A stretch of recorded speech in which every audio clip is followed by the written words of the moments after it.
வணக்கம் Kings viewers. Ansible சீரிஸில் இந்த வீடியோவில் நம்ம என்ன பார்க்க போகிறோம் அப்படின்னா, ஆன்சிபிள் இன்வென்ட்ரிஸ் பற்றி தான் பார்க்க போகிறோம். ஸோ இந்த இன்வென்ட்ரிஸ் அப்படின்னா என்னென்னா, நம்மகிட்ட இருக்கிற மொத்த விஎம்ஸ், சர்வர்ஸ், மிஷின்ஸ் அதோட எல்லாத்தோட ஐபி அண்டு அந்த கனெக்ட் பண்ணுறதுக்கான கனெக்ஷன் மெத்தட் இது எல்லாத்தையுமே நம்ம ஒரு ஃபைலில் மென்ஷன் பண்ணியிருப்போம். இந்த ஃபைலை யூஸ் பண்ணி தான், இது ஒரு இன்வென்ட்ரியாக யூஸ் பண்ணி தான் ஆன்சிபிள் நம்ம கொடுக்குற பிளேபுக்கான டாஸ்க்கை எக்ஸிக்யூட் பண்ணோம். ஸோ இதில் தான் அந்த ஒரு விஎம்ஐ பற்றின ஃபுல் டீட்டெயில்ஸ் இருக்கும். அது எஸ்ஹெச்சில் கனெக்ட் ஆகணுமா, இல்லை வின்ஆர்எம்மில் கனெக்ட் ஆகணுமா, அதோட ஐபி என்ன, ஸோ அதுக்கு இருக்க வேரியபிள்ஸ் என்ன, ஸோ எல்லாமே இந்த இன்வென்ட்ரியில் தான் கொடுத்துருப்போம். ஸோ இந்த இன்வென்ட்ரியில் நிறைய மெத்தட்ஸ் இருக்குது, நிறைய டைப்ஸ் இருக்குது. ஸோ நமக்கு தேவையான சில விஷயங்களை இந்த வீடியோவில் பார்த்துட்டு நம்ம அதை அப்படியே ப்ராக்டிக்கலாகவும் அப்படியே பண்ணி பார்க்க போகிறோம். ஸோ நீங்கள் ஆல்ரெடி ஆன்சிபிள் இன்ஸ்டால் பண்ணியிருப்பீங்கன்னு நம்புகிறேன். ஸோ ஆல்ரெடி இன்ஸ்டால் பண்ணலை அப்படின்னா ஆன்சிபிள் எப்படி இன்ஸ்டால் பண்ணுறது, அப்புறம் அதை எப்படி கான்ஃபிகர் பண்ணுறது அப்படிங்கிற ஃபுல் டீட்டெயிலான வீடியோ நம்ம ஆல்ரெடி அப்லோட் பண்ணியிருக்கோம். ஸோ அந்த வீடியோஸோட லிங்க் டிஸ்கிரிப்ஷனில் இருக்குது, அதை யூஸ் பண்ணி நீங்கள் செக் பண்ணி பாருங்கள். ஸோ இப்போ நம்ம அப்படியே ஆன்சிபிள் இன்வென்ட்ரிஸ் பற்றி பார்த்துடலாம். ஆன்சிபிள் இன்வென்ட்ரின்றதை என்னன்றதை நான் உங்களுக்கு சொல்லிட்டேன். இப்போ இதில் 2 ஃபார்மேட்ஸ் இருக்குது, மேஜர் ஃபார்மேட்ஸ். 2ல் நிறையவே இருக்குது. ஸோ மேஜராக நம்ம யூஸ் பண்ண போகிறது 2 ஃபார்மேட்ஸ் இருக்குது. ஒன்று INI format and YAML format. உங்களுக்கு கன்வீனியன்ட் எதுவாக இருக்கோ ஸோ அதை யூஸ் பண்ணி நீங்கள் அந்த ஃபார்மேட்டில் க்ரியேட் பண்ணிக்கலாம். இப்போ இந்த ஃபார்மேட்டில் க்ரியேட் பண்ணிங்கன்னா அது INI ஃபார்மேட், இந்த ஃபார்மேட்டில் க்ரியேட் பண்ணிங்கன்னா அது YAML ஃபார்மேட். ஸோ இது என்னை பொறுத்தவரை INI ஃபார்மேட் கொஞ்சம் ஈஸியாக இருக்க மாதிரி நான் ஃபீல் பண்ணேன். உங்களுக்கு எது பெட்டராக இருக்குமோ அதை யூஸ் பண்ணிக்கோங்க. ஸோ இப்போ இந்த மாதிரி நம்ம இப்போ இந்த வீடியோவில் INI ஃபார்மேட் யூஸ் பண்ணி தான் நம்ம இன்வென்ட்ரிஸ் க்ரியேட் பண்ண போகிறோம். ஸோ இந்த இன்வென்ட்ரியோட லொக்கேஷன் எங்கே இருக்கும் அப்படின்னா, டிஃபால்ட்டாக நம்ம இன்ஸ்டால் பண்ணும்போது ETC ஆன்சிபிள் ஹோஸ்ட் அப்படிங்கிற ஒரு ஃபைலில் இந்த ஃபைலில் இந்த க்ரியேட் ஆயிரும். பட் அதில் டிஃபால்ட்டாக எல்லாமே கமெண்ட் ஆகிருக்கும். நீங்கள் உங்கள் தேவையான ஹோஸ்ட்டை நம்ம ஆட் பண்ணிக்கலாம். நம்ம இப்போ போக போக ஹோஸ்ட் எப்படி ஆட் பண்ணுறது அப்படிங்கிறதெல்லாம் பார்க்க போகிறோம். ஸோ ரெண்டாவது இதில் குரூப்பிங் பண்ணிக்கலாம். நீங்கள் ஒரு சிங்கிளாக இந்த மாதிரி ஒரு ஹோஸ்ட்டையும் ஆட் பண்ணிக்கலாம். அது குரூப்பிங் பண்ணுறதுக்காக இந்த மாதிரி ஒரு ஸ்கொயர் ப்ராக்கெட்டில் வெப் சர்வர்ஸ்ன்னு போட்டு அந்த வெப் சர்வர்ஸோட ஹோஸ்ட் நேம்ஸையும் நீங்கள் ஐபிஎஸையும் போட்டுக்கலாம், ஹோஸ்ட் நேம்ஸையும் போட்டுக்கலாம். ஸோ இந்த மாதிரி நீங்கள் குரூப்பிங்கும் பண்ணிக்கலாம். அண்டு இப்போ டிஃபால்ட்டாக நீங்கள் எதுவுமே மென்ஷன் பண்ணலை, குரூப்பிங் பண்ணலை, ஒரே ஒரு ஹோஸ்ட் நேம் மட்டும் போட்டிருக்கீங்க அப்படின்னா அது டிஃபால்ட்டாகவே அன்குரூப்ட் அப்படின்னு சொல்லி ஒரு குரூப் ஆன்சிபிள் க்ரியேட் பண்ணிக்கிறோம். அதுக்கப்புறம் இது எல்லாத்தையும் சேர்த்து ஆல் அப்படிங்கிற ஒரு குரூப்பையும் ஆன்சிபிள் க்ரியேட் பண்ணிக்கிறோம். ஸோ ஒரு மிஷினை நீங்கள் ஒரு விஎம்ஐ இதில் போடுறீங்க அப்படின்னா அது டிஃபால்ட்டாக 2 குரூப்பில் இருக்குன்னு தான் அர்த்தம். ஒன்று அன்குரூப்ட், ஒன்று ஆல். இல்லை நீங்கள் இப்போ அன்குரூப்ட் இல்லாமல் இது குரூப்பில் போட்டிருக்கீங்கன்னா ஒன்று வெப் சர்வர்ஸில் இருக்குது, இன்னொரு குரூப் ஆல்னு இருக்குது. ஸோ இந்த மாதிரி அட்லீஸ்ட் 2 குரூப்லேயாவது ஒரு மிஷின் டிஃபால்ட்டாக இருக்கும். ஸோ இது பெருசாக நீங்கள் கன்ஃபியூஸ் பண்ணிக்க வேணாம். நீங்கள் பண்ணும்போது ப்ளேபுக்கை யூஸ் பண்ணி எக்ஸிக்யூட் பண்ணும்போது உங்களுக்கே புரிஞ்சிடும். அது நம்ம ப்ராக்டிக்கலாக நம்ம பண்ணும்போது உங்களுக்கு ஈஸியாக இருக்கும். ஒரு ஹோஸ்ட்டை மல்டிபிள் குரூப்ஸ்லையும் போடலாம். அதாவது நீங்கள் வெப் சர்வர்ஸ்லையும் ஒரு ஹோஸ்ட்டை போடலாம், டிபி சர்வர்ஸ்லேயும் ஒரு ஹோஸ்ட்டை போடலாம். ஸோ ரெண்டுமே போடலாம். இப்போ நீங்கள் எக்ஸிக்யூட் பண்ணும்போது டிபி சர்வர்ஸ்ன்னு மென்ஷன் பண்ணிங்கன்னா டிபி சர்வரில் இருக்கிற அந்த ஹோஸ்ட்டுக்கும் எக்ஸிக்யூட் ஆகும், வெப் சர்வர்ஸில் இருக்க அந்த ஹோஸ்ட்டுக்கும் எக்ஸிக்யூட் ஆகும். நான் ஆல்ரெடி முன்னாடி வீடியோவில் நான் சொல்லியிருக்கேன், ஆன்சிபிள் கான்ஃபிகரேஷனில் நீங்கள் ஒரே கான்ஃபிகரேஷனை எத்தனை தடவை அந்த மிஷினில் அப்ளை பண்ணாலும் அது ஒன் டைம் தான் அப்ளை ஆகிருக்கும். அடுத்தடுத்த தடவை அது சேஞ்சஸ் எதுவுமே நடக்காது. ஸோ அதுதான் ஆன்சிபிளோட ஃபீச்சர்னு சொல்லி. ஸோ அது மாதிரி நீங்கள் எத்தனை குரூப்பில் வேணாலும் நீங்கள் ஒரு ஹோஸ்ட்டை ஆட் பண்ணிக்கலாம். அதனால் நீங்கள் பண்ணுற ப்ளேபுக்குனால எந்த சேஞ்சஸும் நடக்காது, ஒன் டைம் தான் நடக்கும். அதுக்கப்புறம் group nesting, parent group, child group அந்த மாதிரியும் நீங்கள் ஆட் பண்ணிக்கலாம். அது YAMLலையும் பண்ணிக்கலாம், இன்வென்ட்ரி ஃபைல்ஸ்லையும் பண்ணிக்கலாம். ஸோ அதையுமே நம்ம அப்படியே ப்ராக்டிக்கலாக பார்த்துடலாம். ஸோ ரேஞ்ச் இப்போது ஒரு மிட் லெவலில் இல்லை ஒரு பெரிய கம்பெனிஸ்லாம் பார்த்துக்கிட்டிங்கன்னா நேமிங் ஃபார்மெட் ஈஸியாக வச்சுருப்பாங்க. VM1001, VM1002, VM1003 அந்த மாதிரி இருக்கும். SVR1001 இந்த மாதிரி இருக்கும். ஸோ இப்போ நீங்கள் அது எல்லாத்தையுமே நீங்கள் ஒன் பை ஒன்னாக அடித்து நீங்கள் இதில் மென்ஷன் பண்ண அவசியம் இல்லை. டேரெக்டாகவே இந்த மாதிரி 01:15 போட்டிங்கன்னா 1லேருந்து 50 வரை இருக்கிற இந்த ஹோஸ்ட் நேம் அப்படின்னு சொல்லி அதை எடுத்துக்கிறோம். பட் இது எந்த இடத்துல யூஸ்ஃபுல்லாக இருக்கும் அப்படின்னா, நீங்கள் டிஎன்எஸ்லாம் கரெக்டாக கான்ஃபிகர் பண்ணி வச்சுருந்தா தான் இது கரெக்டாக இருக்கும். ஏன்னா இது ஹோஸ்ட் நேம் வச்சு எடுக்கிறனால ஐபி உங்களுக்கு ஹோஸ்ட் நேம் ரிசால்வ் ஆகலை அப்படின்னா நிறைய இஷ்யூஸ் வரும். பட் பெஸ்ட்டு சஜஷன் என்னென்னா, உங்களோட ஐபியவே இதில் டேரெக்டாக மென்ஷன் பண்ணிடுறது தான் கரெக்டு. ஸோ அந்த மெத்தடை நம்ம இப்போ பார்க்க போகிறோம், எப்படி ஐபியும் சேர்த்து இதில் மென்ஷன் பண்ணுறது அப்படிங்கிறத. ஸோ இந்த மாதிரி நிறைய நேமிங் ஃபார்மேட்ஸ்லேயும் நம்ம யூஸ் பண்ணிக்கலாம். அண்ட் வந்து மல்டிபிள் இன்வென்ட்ரி சோர்ஸ் இது வந்து ரொம்ப ரொம்ப இம்பார்ட்டண்ட். இப்போது ஸ்டேஜிங்னு ஒரு இன்வென்ட்ரி ஃபைல் இருக்கும், ப்ரொடக்ஷன் ஒரு இன்வென்ட்ரி ஃபைல் இருக்கும். இந்த 2 ஃபைலையுமே நீங்கள் வந்து ப்ளே புக் ரன் பண்ணும்போது மென்ஷன் பண்ணலாம். நம்ம ஆல்ரெடி இதை பார்த்துருந்தோம் லாஸ்ட் வீடியோவில் மல்டிபிள் வேரியபிள்ஸ் எப்படி பாஸ் பண்ணுறது அப்படின்னு சொல்லி. ஸோ நீங்கள் வந்து -iன்னு போட்டு ஸ்டேஜிங்ன்ற ஒரு இன்வென்ட்ரியும் நீங்கள் ரன் பண்ணலாம், அண்ட் இன்னொரு சேர்த்து ப்ரொடக்ஷனும் ரன் பண்ணலாம். ஸோ இப்போ 2 இன்வென்ட்ரியில் இருக்க இந்த 2 ஹோஸ்ட்லேயுமே வந்து ரன் ஆகும். ஸோ அதுதான் நீங்கள் இன்வென்ட்ரியை வந்து ஒரு ப்ராப்பராக ஆர்கனைஸ் பண்ணி வச்சுக்கலாம். நான் டிஃபால்ட்டாக சொன்ன மாதிரி இடிசி ஆன்சிபிள் ஹோஸ்ட் இந்த இடத்துல தான் டிஃபால்ட் இன்வென்ட்ரி ஃபைல் இருக்கும். பட் நம்ம வந்து நம்மளோட ரன்னிங் ஃபோல்டரில் கரண்ட் ஃபோல்டரில் நம்மளே ஒரு இன்வென்ட்ரி ஃபைலை க்ரியேட் பண்ணி வச்சுக்கலாம். ஸோ அப்படி வச்சுட்டோம் அப்படின்னா ஈஸியாக இந்த மாதிரி நம்ம ஆர்கனைஸ் பண்ணி வச்சுக்கலாம். இன்வென்ட்ரின்னு ஒரு ஃபோல்டர் போட்டுட்டு அண்டு வந்து இதில் நிறைய ஃபார்மேட் பண்ணியிருக்காங்க பாருங்களேன், OYML.py அண்டு வந்து இது வந்து நார்மல் INI ஃபைலு. ஸோ இந்த மாதிரி குரூப் ஃபைலு இந்த மாதிரி க்ரியேட் பண்ணிக்கலாம். நிறைய ஃபைல்ஸ் க்ரியேட் பண்ணி நம்ம ஆர்கனைஸ் பண்ணி வச்சுக்கலாம். ஓகே, இப்போது இந்த இன்வென்ட்ரி பற்றி நம்ம தியரட்டிக்கலாக வந்து பார்த்தாச்சு. இப்போ அப்படியே டேரெக்டாக போயிட்டு ப்ராக்டிக்கலாக நம்ம இதை அப்படியே பண்ணி பார்த்துருவோம். இப்போது என்கிட்ட வந்து ஆன்சிபிள் ஹோஸ்ட் இருக்குது அண்ட் வந்து 2 VMs இருக்குது. ஸோ இந்த 2 VMமே நம்ம ஆட் பண்ண போகிறோம். நம்ம டேரெக்டாக டிஃபால்ட்டாக இருக்கிற ஆன்சிபிள் ஹோஸ்ட் அந்த ஃபைலை வந்து ஓப்பன் பண்ணிக்குவோம். இந்த ஹோஸ்ட் ஃபைல் தான். So sudo nano host. Okay, இந்த ஃபைல் தான் வந்து நான் சொன்ன மாதிரி கமெண்ட் அவுட் ஆகிருக்கும் எல்லாமே. ஸோ இதில் இருக்க எல்லாமே நம்ம தான் நமக்கு தேவையானங்கிறத புதுசாக நம்ம க்ரியேட் பண்ணிக்கணும். இப்போ நான் வந்து ஜஸ்ட்டு சிம்பிளாக ஆரம்பித்து அதுக்கப்புறம் நம்ம 1 by 1 அப்படி போவோம். இப்போ ஜஸ்ட் சிம்பிளாக ஒரு ஹோஸ்ட்டை வந்து ஆட் பண்ணுறேன். அது எப்படி ஆட் பண்ணுறது அப்படின்னா, இந்த VM1001 அப்படிங்கிறது அலைஸ் மாதிரி நீங்கள் இந்த இடத்துல வந்து என்ன வேணால் போட்டுக்கலாம். இப்போது இந்த அலைஸை போட்டுட்டு இது வந்து எதுக்காக அலைஸ் போடுறோம், இப்போ நீங்கள் வந்து DNS சர்வர் வந்து மெயின்டைன் பண்ணல அப்படின்னா ஹோஸ்ட் நேம்லாம் ரிசால்வ் ஆகாது. ஸோ அதுக்கு பதிலாக நம்மளே இங்கே ஒரு நேமை கொடுத்துடலாம். இந்த இதுக்கு இப்போ VM1001 கொடுத்து ansible_host = அப்படின்னு போட்டு அந்த எந்த ஹோஸ்ட் வேணுமோ அதோட நேமை வந்து இங்கே நம்ம அதோட IP இங்கே வந்து போட்டுறணும். அப்படி போட்டுட்டோம் அப்படின்னா இந்த ஐபிக்கு உரிய ஒரு ஹோஸ்ட் நேம் தான் இது அப்படின்னு சொல்லி இந்த ஆன்சிபிள்குள்ளே கன்சிடர் பண்ணிக்கிறோம். இது ரொம்பவே ஹெல்ப்ஃபுல்லாக இருக்கும். இப்போ நான் வந்து ஜஸ்ட்டு இதை அலைஸ் போட்டாச்சு, ஆன்சிபிள் ஹோஸ்ட்னு போட்டு ஐபியை போட்டாச்சு. இதை அப்படியே வந்து சேவ் பண்ணிக்கிறேன். ஓகே, இப்போ நான் வேறு எதுவுமே பண்ணல, ஜஸ்ட் இது மட்டும் தான் பண்ணியிருக்கேன். இதை அப்படியே வந்து ரன் பண்ண போகிறேன். இங்கே நான் ஒரு ப்ளேபுக் ஃபைல் ஒன்று வச்சுருக்கேன். இது என்ன பண்ணணும்னா பிங் மட்டும் பண்ணணும். ஜஸ்ட்டு அந்த ப்ளேபுக் ஃபைலையும் உங்களுக்கு காட்டுறேன். இது என்ன பண்ணணும்னா ஹோஸ்ட் ஆல். இந்த ப்ளேபுக் எப்படி க்ரியேட் பண்ணுறது, ப்ளேபுக்கோட ஃபார்மேட்ஸ் என்ன, இதெல்லாம் வந்து நம்ம நெக்ஸ்ட் வீடியோவில் டீட்டெயிலாக பார்க்க போகிறோம். இப்போதைக்கு ஜஸ்ட் வந்து இங்கே என்ன நடக்குது அப்படின்ற மட்டும் நீங்கள் புரிஞ்சுக்கோங்க. ஹோஸ்ட் அப்படின்ற இடத்துல ஆல்னு இருக்குது. நான் முன்னாடியே சொன்ன மாதிரி நம்ம வந்து குரூப்பிங் எதுவுமே பண்ணலை. VM1001 குரூப்ஸில் எதுலையும் ஆட் பண்ணல. அப்போ என்ன ஆகும்னா அது டிஃபால்ட்டாக ஆல் அப்படிங்கிற ஒரு குரூப்புக்குள்ளே அதை ஆட் ஆகிக்கிறோம். ஸோ இப்போ நான் இந்த ப்ளேபுக்கை ரன் பண்ணும்போது இது வந்து பிங் பண்ணும் அந்த ஹோஸ்ட்டை VM1001. ஸோ இப்போ பிங் பண்ணுதா அப்படிங்கிறத நம்ம பார்த்துருவோம். Ansible playbook ping.yml. ஸோ அவ்வளோதான். இப்போ இது வந்து பிங் ஆகணும். ஓகே, இப்போ பார்த்தீங்கன்னா இங்கே மென்ஷன் ஆகுது பாருங்களேன், ஆல் அப்படின்னு சொல்லி. ஆல் அப்படின்ற இடத்துல இது பிங் ஆகுது. ஓகே, அந்த அதுக்குள்ளே இருக்க குரூப்பில் இருக்க ஒரு மிஷின் எடுத்துகிட்டு வந்து ஆல்ன்ற குரூப்பில் இருக்கிற அந்த VM1001 எடுத்துகிட்டு வந்து பிங் பண்ணிடுச்சு. இப்போ நான் டேரெக்டாக இந்த YAML ஃபைல் ஓப்பன் பண்ணிட்டு இங்கே வந்து VM1001 அப்படின்னு வந்து மென்ஷன் பண்ணுறேன்.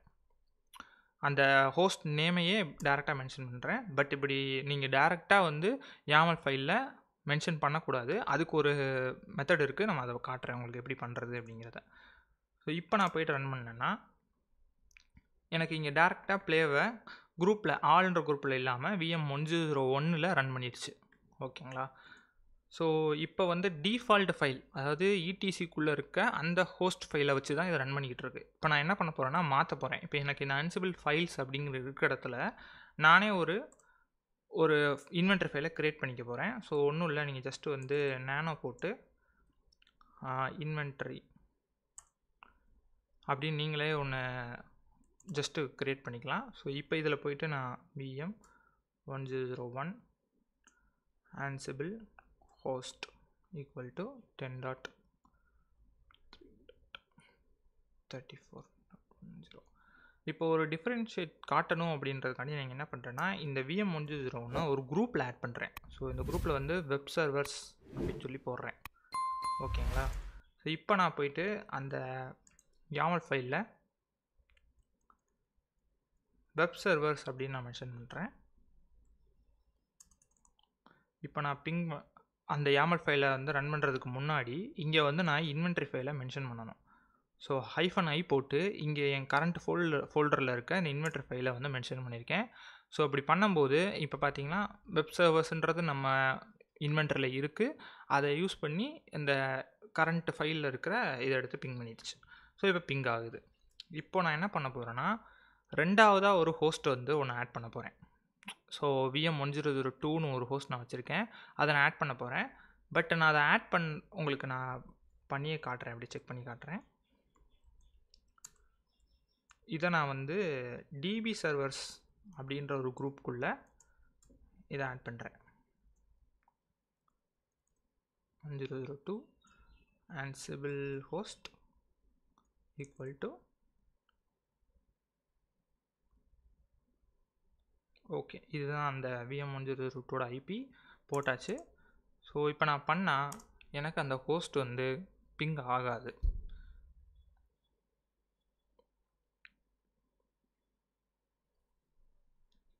சாரி, நம்ம வந்து இந்த இடத்துல வந்து வெப் சர்வர்ஸை மட்டும்தான் மென்ஷன் பண்ணியிருக்கோம். அதுக்கு பதிலாக நான் இங்கே ஆல்ன்றதை மாற்றிக்கிறேன். ஸோ இப்போ பார்த்தீங்கன்னா எனக்கு வந்து அந்த ஹோஸ்ட்டை வந்து SSH நோன் ஹோஸ்ட்டில் ஆட் பண்ண சொல்லுது.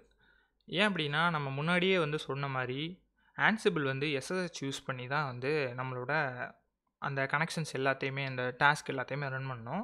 ஸோ ஃபஸ்ட் டைம் நீங்கள் ஒரு ஹோஸ்ட்டை ஆட் பண்ண போகிறீங்க அப்படின்னா, கண்டிப்பாக வந்து அதோட SSH கீயை வந்து நீங்கள் இதில் வந்து சேவ் பண்ணி வச்சுருக்கணும். ஸோ அதை எப்படி பண்ணுறது அப்படிங்கிறத பார்த்துருவோம். இந்த கனெக்ஷன் மெத்தடுக்கு பேர் SSH.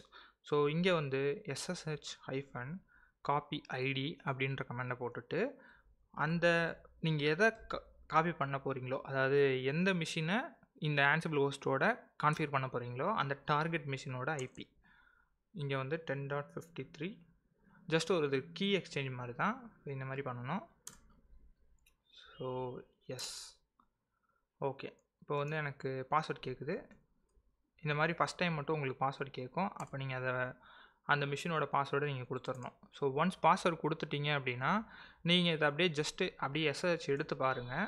ஏன்னா பாஸ்வேர்டு இல்லாமல் உங்களால் SSH கனெக்ட் பண்ண முடியுதா அப்படிங்கிறத. இப்போ எனக்கு பாஸ்வேர்டே கேட்கல, அப்படியே வந்து கனெக்ட் ஆயிடுச்சு.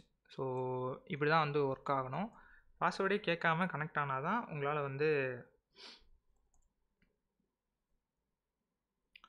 சாரி நான் இங்கே வந்து 19 என்னோட ஐபி மாற்றி கொடுத்துருந்தேன்.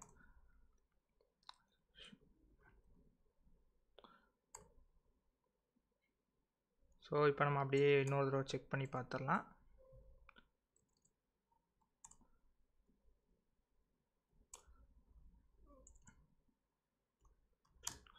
ஓகே, இப்போது இந்த 19ன்ற ஐபியில் இருக்க இந்த VM வந்து உங்களுக்கு வந்து ஐபி போட்டு கன்ஃபார்ம் பண்ணிக்கலாம். ஸோ இப்போ பார்த்தீங்கன்னா இந்த ஐபி தான்.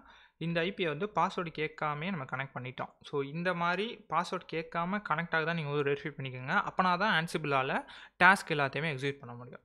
இப்போ நான் போயிட்டு நான் அந்த ப்ளேபுக்கை வந்து அப்படியே ரன் பண்ண போகிறேன்.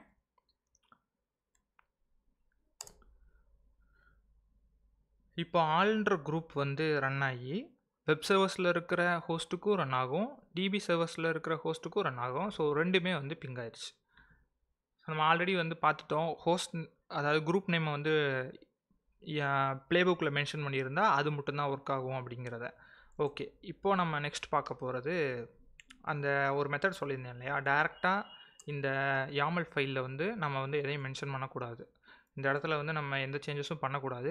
ஏன்னா ப்ளேபுக்குங்கிறது ஒரு டெம்ப்ளேட். அதில் வந்து நம்ம அடிக்கடி வந்து இந்த ஹோஸ்ட்டை வந்து மாற்றிக்கிட்டே இருக்கக்கூடாது. அதுக்கு பதிலாக ஹோஸ்ட்டை எங்கே மென்ஷன் பண்ணணும் அப்படின்னா, நம்ம கொடுக்குற Ansible-playbook அப்படிங்கிற கமாண்ட் லைன்லேயே வந்து ஒரு வேரியபிளாக இந்த ஹோஸ்ட்டை வந்து கொடுக்கணும். ஸோ அதுக்கு வந்து என்ன கொடுக்கலாம், என்ன கமாண்ட் அப்படின்னா, ஸோ இந்த ஒரு வேரியபிளை வந்து இங்கே செட் பண்ண போகிறோம். எப்படின்னா இந்த மாதிரி. ஸோ டார்கெட் ஹோஸ்ட் அப்படிங்கிறத நீங்கள் வந்து இந்த மாதிரி கொடுத்துடணும். ஸோ டபுள் கோட்டுக்குள்ளே ஒரு டார்கெட் அண்டர்ஸ்கோர் ஹோஸ்ட்டுன்னு நீங்களாக ஒரு நேம் வச்சுட்டு இந்த மாதிரி வந்து சேவ் பண்ணிடுங்க. பண்ணிவிட்டு இப்போ நம்ம இங்கே போயிட்டு -e அப்படின்னு நம்ம ஆல்ரெடி வந்து இதை பற்றி பார்த்துருந்தோம் லாஸ்ட் வீடியோவில். -ன்னு போட்டால் எக்ஸ்ட்ரா வேரியபிள்ஸ், அதாவது நம்ம அங்கே கொடுத்த வேரியபிளுக்கு நம்ம இங்கே வேல்யூ வந்து கொடுக்க போகிறோம். ஸோ அதுக்கு வந்து டார்கெட் ஹோஸ்ட்னு நாங்கள் கொடுத்துருந்தோம் இல்லையா. ஸோ இந்த இடத்துல டார்கெட் ஹோஸ்ட் அப்படின்னு கொடுத்து ஈக்குவல் டு போட்டு வெப் சர்வர்ஸ் அப்படின்னு நம்ம இங்கே கொடுக்குறோம். வெப் சர்வர்ஸ் மீன்ஸ் நம்மளோட இன்வென்ட்ரியில் வெப் சர்வர்ஸை கான்ஃபிகர் பண்ணி வச்சுருக்கோம். வெப் சர்வர்ஸ்னு ஒரு குரூப் வச்சுருக்கோம். ஸோ அதுக்குனால இங்கே மென்ஷன் பண்ணுறோம். ஸோ இப்படி கொடுத்துட்டோம் அப்படின்னா வெப் சர்வர்ஸ்க்கு மட்டும் அந்த ப்ளே புக் ரன் ஆகும். இப்போ டிபி சர்வர்ஸ்னு கொடுத்தா டிபி சர்வர்ஸ்க்கு மட்டும் ரன் ஆகும். இப்போ வெப் சர்வர்ஸில் VM1001 இருக்குது, அதனால் இது ரன் ஆகுது. இப்போ நான் இதை எடுத்துகிட்டு டிபி சர்வர்ஸ்னு கொடுக்குறேன். ஸோ இந்த மாதிரி நீங்கள் வேரியபிள் ஹோஸ்ட் செட் பண்ணி பண்ணுறது தான் வந்து ரொம்ப ரொம்ப நல்லது. அப்போனா தான் உங்கள் ப்ளே புக் வந்து தப்பான ஹோஸ்ட்டில் எக்ஸிக்யூட் ஆகாமல் தடுக்க முடியும். ஸோ இது வந்து ஒரு ஆர்கனைஸ் பண்ணுற ஒரு மெத்தட் மாதிரி, அதனால் அதை கண்டிப்பாக நோட் பண்ணி வச்சுக்கோங்க. இப்போது நம்மக்கிட்ட டிபி சர்வர்ஸ்னு எதுவும் இல்லை, நம்மக்கிட்ட வெப் சர்வர்ஸும் எதுவும் இல்லை. சப்போஸ் இந்த டார்கெட் ஹோஸ்ட்டுங்கிறதே கொடுக்க மறந்துட்டோம் அப்படின்னா என்ன ஆகும்னா, இது வந்து உங்களுக்கு வந்து ரன்னே ஆகாது. நீங்கள் வந்து மென்ஷன் பண்ணலை அப்படின்னா ரன் ஆகாது. ஸோ இது வந்து நமக்கு வந்து ஒரு செக் பாயிண்ட் மாதிரி இருக்கும். நம்ம சப்போஸ் மாற்றி தெரியாமல் இந்த ப்ளே புக்கை ரன் பண்ணிட்டோம் அப்படின்னா உங்களுக்கு வந்து ரன்னே ஆகாது. இது ஒரு செக் பாயிண்ட்காக, உங்களுக்கு ஒரு சேஃப்டி பர்பஸ்க்காக இருக்கும். ஸோ அதனால் வந்து நம்ம எப்போவுமே வந்து வேரியபிள்ஸாக நம்ம ஹோஸ்ட் எல்லாத்தையும் ரன் பண்ணணும். இங்கே வந்து நீங்கள் குரூப் தான் கொடுக்கணும் இல்லை. இப்போ வந்து டேரெக்டாக நீங்கள் வந்து VM1001 அப்படின்னு VM நேம் கூட கொடுக்கலாம். கொடுத்தீங்கன்னா அது மட்டும் ரன் ஆகும், அவ்வளோதான். ஸோ இதுதான் இந்த இன்வென்ட்ரி ரன் பண்ணுறதுக்கான கான்செப்ட்டு. அண்ட் இதில் லாஸ்ட்டாக ஃபைனலாக இன்னொன்று மட்டும் பார்த்துடலாம். இப்போ இங்கே பார்த்தீங்கன்னா அந்த இன்வென்ட்ரி ஃபைலை வந்து ஓப்பன் பண்ணிக்கிட்டு இப்போது இங்கே வந்து வேரியபிள்ஸ் இங்கேயே நம்ம வந்து கொடுக்கலாம். இப்போது Ansible _connection கொடுத்துட்டு இப்போது SSHன்னு கொடுக்கலாம். Ansible டிஃபால்ட்டாக நேட்டிவாகவே SSHல தான் வந்து இந்த ஹோஸ்ட்டை கனெக்ட் பண்ண ட்ரை பண்ணும். சப்போஸ் நீங்கள் யூஸ் பண்ணுறது ஒரு விண்டோஸ் அப்படின்னா, விண்டோஸ் மிஷினை கனெக்ட் பண்ண ட்ரை பண்ண போகிறீங்க அப்படின்னா இங்கே வந்து WinRM அப்படின்னு சொல்லி கொடுக்கணும். ஸோ இதை வந்து நம்ம ப்ராக்டிக்கலாக எப்படி வந்து விண்டோஸில் எக்ஸிக்யூட் பண்ணுறது அப்படிங்கிற ஒரு தனி வீடியோ நம்ம பார்க்க போகிறோம். ஜஸ்ட்டு நான் இங்கே வந்து உங்களுக்கு வேரியபிள்ஸ் எப்படி செட் பண்ணுறது அப்படிங்கிற மட்டும் நான் சொல்ல போகிறேன். ஸோ இந்த மாதிரி நீங்கள் கொடுத்துக்கலாம். அண்டு வந்து இப்போது இந்த குரூப்ஸ்க்கு வந்து இந்த குரூப்புக்கே ஒரு வேரியபிள் கொடுக்கணும் அப்படின்னா என்ன பண்ணலாம்னா, இந்த டிபி சர்வர்ஸ் அப்படின்னு போட்டு வேர்ஸ் அப்படின்னு போட்டு இப்போது இங்கே வந்து Ansible நீங்கள் எதுனாலும் கொடுத்துக்கலாம். Ansible கனெக்ஷன் போட்டு ஈக்குவல் டு போட்டு SSH நான் கொடுக்குறேன். ஸோ இப்போ இது என்ன ஆகும்னா, இந்த டிபி சர்வர்ஸ்க்கே இந்த வேரியபிள் வந்து அப்ளை ஆகும். ஸோ இது வந்து வெப் சர்வர்ஸுங்கிறத வந்து அஃபெக்ட் பண்ணாது. ஸோ ஒன்லி ஃபார் டிபி சர்வர்ஸ்க்கு மட்டும். அண்ட் வந்து நம்ம பேரண்ட் குரூப் சைல்டு குரூப் பற்றி பார்த்துருந்தோம் இல்லையா. இப்போ பேரண்ட் குரூப் சைல்டு குரூப்னா எப்படின்னா, இப்போது ஜஸ்ட் வந்து லினக்ஸ் சர்வர்ஸ்ன்னு நான் போட்டு லினக்ஸ்ன்னு போட்டு சில்ட்ரன்னு போட்டு இந்த வெப் சர்வர்ஸ் அண்டு வந்து டிபி சர்வர்ஸ் இது ரெண்டையுமே நான் இங்கே வந்து மென்ஷன் பண்ணுறேன். ஸோ பார்த்தீங்கன்னா லினக்ஸுன்ற குரூப்புக்குள்ளே சில்ட்ரனாக வெப் சர்வர்ஸையும் டிபி சர்வர்ஸையும் ஆட் பண்ணியிருக்கேன். ஸோ அவ்வளோதான். ஸோ இதுதான் கான்செப்ட். இப்போ நம்ம அதை அப்படியே ரன் பண்ணி கூட பார்த்துடலாம். ஓகே, இப்போ நம்ம வந்து அப்படியே எக்ஸிக்யூட் பண்ணிடலாம் இதை. ஸோ இது வந்து சர்வர்ஸ். ஓகே, இப்போ அப்படியே சேவ் பண்ணிவிட்டு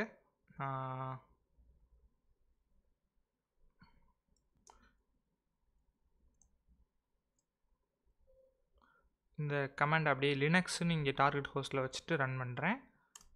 ஸோ ரன் பண்ணும்போது எனக்கு வந்து வெப் சர்வர்ஸில் இருக்கிற அந்த குரூப்பில் இருக்கிறதும் ரன் ஆகும், டிபி சர்வர்ஸில் குரூப்பில் இருக்கிற VMஸும் ரன் ஆகும். ஸோ இதுதான் அந்த கான்செப்ட்டு.